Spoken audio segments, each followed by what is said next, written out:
Comparing the Ford Mustang Mach-E 2020 AWD with Audi e-Tron 50 Quattro 2020. Audi e-Tron 50 Quattro 2020 with 313 horsepower and a range of 341 kilometers. In the first attempt we entered at a much higher speed that we should. 81 kilometers per hour instead of 77 kilometers per hour. This resulted in the e-Tron Sportback understeering after the first swerve, which ultimately made it impossible for the driver to steer the car into the third lane of cones. That is why he decided to abort the maneuver and continue straight. This response of the car, in which the driver cannot guide it on the desired path, but there are no abrupt reactions. Ford Mustang Mach-E 2020 Aud with 351 horsepower. The approved autonomy for this version is 540 kilometers.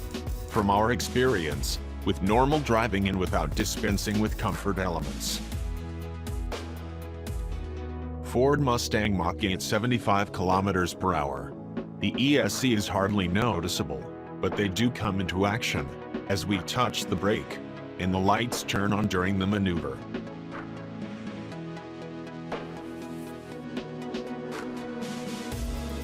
The Mach-E failed at speed is the same that we observed with the Audi e-Tron 2019. The Sportback has a different shape to the normal e-Tron, but its dimensions are different. There are some differences between both versions, because the Sportback is the 50, while the normal e-Tron is the 55. The power output is different, as it is the capacity of the battery, which has 95 kilowatt-hours instead of 71. So the new version has failed at 77 kilometers per hour. Ford Mustang Mach-E Moose Test. Some cars are fun to drive on a twisty road, but do not perform as well as expected on the Moose Test. This is what happened to the Mustang Mach-E. But this is only because it did not succeed at a particularly high speed, while its reactions were spontaneous. The best attempt was performed at 75 kilometers per hour. At that speed the e-Tron Sportback handled the situation smoothly, without the ESC coming into action. That is, at least, what we felt.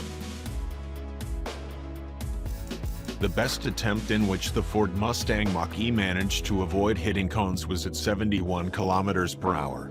We think that it would have been very hard to do better than that, especially with these tires. The car understeered while exiting the second lane, so it became impossible to steer the car correctly into the third lane on many occasions.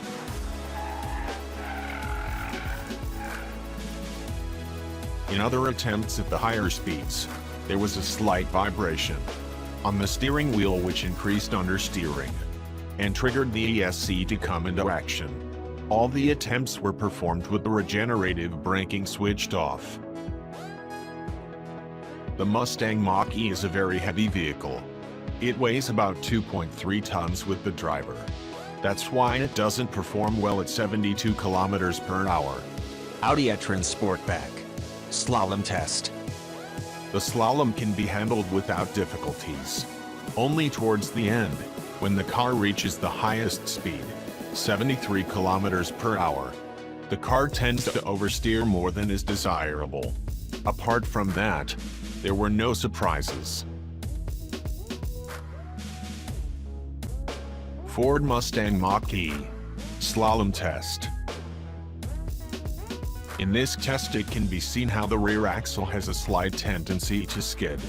But this never resulted in anything more worrying than just that. The car drives smoothly in between the cones, until the speed forces the car to understeer in each turn.